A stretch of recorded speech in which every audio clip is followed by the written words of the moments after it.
This story is called He Died Saving Civilians. Our names are Tom and Jerry, and we're from a small town in Ohio. We have 2 kids and 1 on the way. My husband was very patriotic. He joined the military right after high school. He wanted to see the world. Shortly after he enlisted, he was deployed to a war-torn country. He was there to help the people. That's what he kept telling me on the phone. One day I got a call from my husband's commanding officer. I was home alone because my mom was at the grocery store and my dad was out mowing the lawn. I remember it was summertime and I was wearing shorts and a t-shirt. The officer began telling me about an incident that had happened to my husband. "Your husband is a hero," the major said. But all I could hear was the buzzing of my refrigerator and the chirp of crickets outside. The major was talking, but I couldn't hear him. It sounded like he was miles away. I only caught bits and pieces. Something about my husband jumping in front of some women and children. Something about taking bullets. Something about saving lives. Then everything went quiet.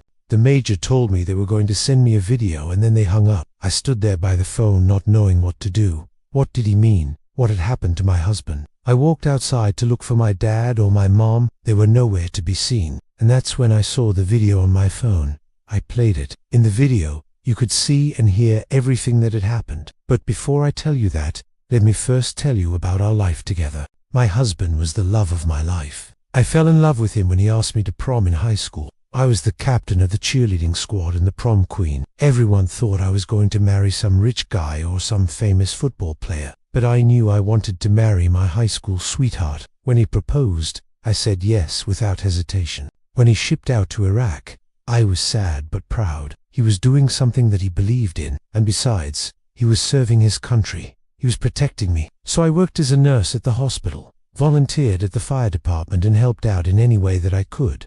I wanted to do my part too. Every night before he went on patrol, we would talk for hours. We would talk about everything and nothing. Sometimes I just listened while he talked about his day. It didn't matter.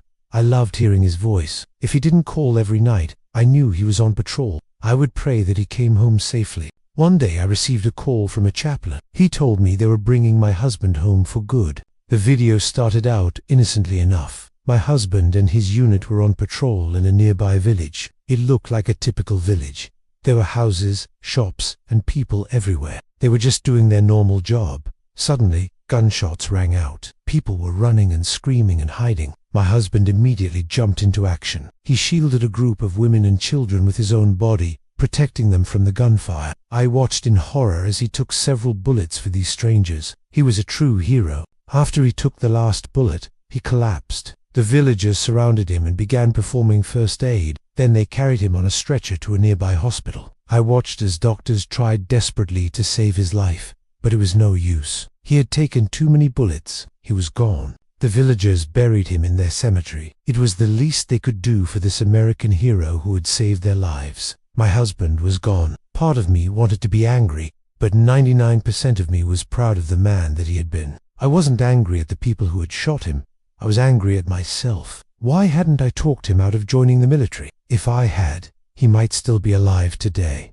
But that wasn't his fault. I loved him too much to keep him from doing what he wanted to do. A few days after the funeral, I received a package. I opened it and found a camera. On the tape was footage of the entire village mourning my husband's death. Villagers from all around came to pay their respects. They left flowers, candles and signs at his grave. One sign read, "Thank you." Another one said, "You will never be forgotten." The most heartbreaking thing was the letter that they had written in English. It simply said, "He died for us." How could I ever thank these people for what they had done for my husband? How could I thank them for honoring him, for respecting him? Well, I didn't have to thank them, because they insisted on thanking me. After the video ended, they sent me an invitation to come visit them.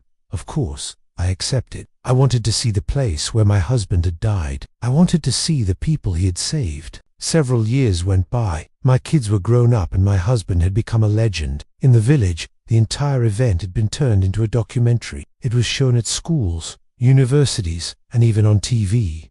To this day, I don't know if my husband knew how many lives he had saved, but I do know that the people in that village will never forget him. I'll never forget the day I received that phone call from my husband's commanding officer. I'll also never forget the day I received the package containing the camera with the video on it. These 2 days were the most important days of my life. They made me who I am today.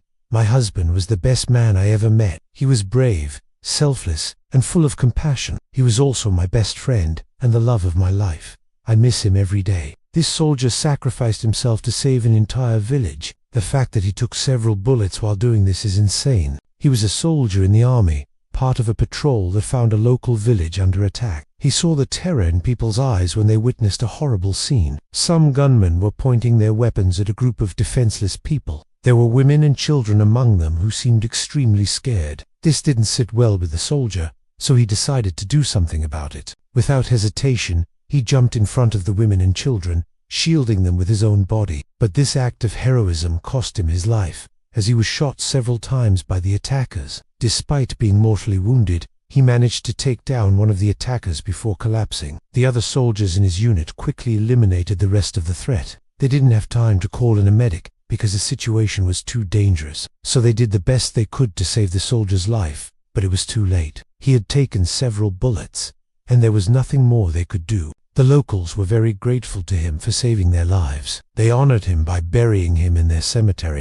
Before his family said goodbye to him, the locals gave them a video. It showed the entire village gathered together, all crying and mourning over his grave. It was a touching farewell, one that nobody expected. A few days after the funeral, they received a letter. It wasn't written in their language, so they had no idea what it said. They soon discovered that it was written in English. It read, "He died for us." It was signed by all the villagers. The family was deeply moved by this. Many years passed, but the family never forgot about him. They often wondered what would have happened if he hadn't shielded those women and children with his body. How many lives did he actually save? Did those people ever move on? And most importantly, how were the people of the village doing? His family decided to find out. They went back to the village to see if anybody remembered the soldier.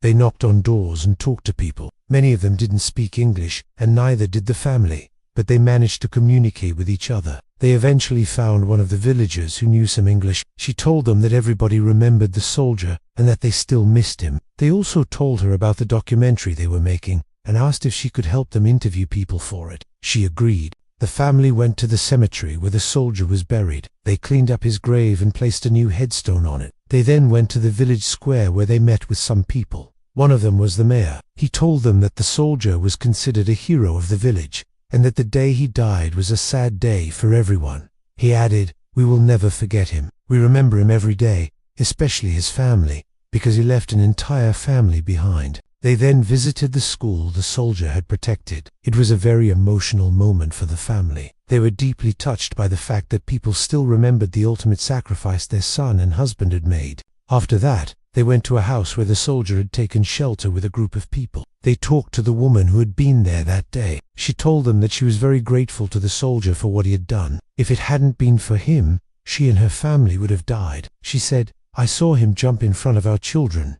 He was a real hero. He saved my 2 children.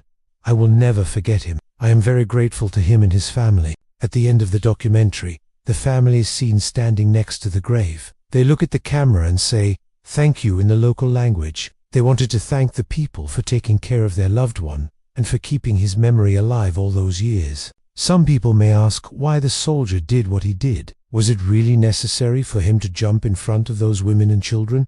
Well, the answer is yes, and here's why. Soldiers are trained to protect innocent lives. It doesn't matter if they're facing an enemy or not. If they see somebody in danger, they have to help them. This is what the soldier was taught, and that's exactly what he did. He didn't hesitate for a second. He jumped in front of those people and shielded them with his own body. He didn't think twice about the risks involved. He didn't know whether he would survive or not, but he didn't care. All that mattered was protecting those innocent people. Unfortunately, he didn't make it. He paid the ultimate price, but he saved many lives in the process. The villagers will never forget what he did. Neither will his family. They're both proud of him and will continue to honor his memory. Some people may wonder if the soldier's family regrets what he did. After all, they lost their loved one because of it, but they wouldn't trade it for the world. They know that he died a hero and that he saved many innocent lives. They're proud of him and will continue to tell his story so that future generations will learn from him. The soldier's story is a reminder that there are still good people in the world. He was willing to put his life on the line to protect others.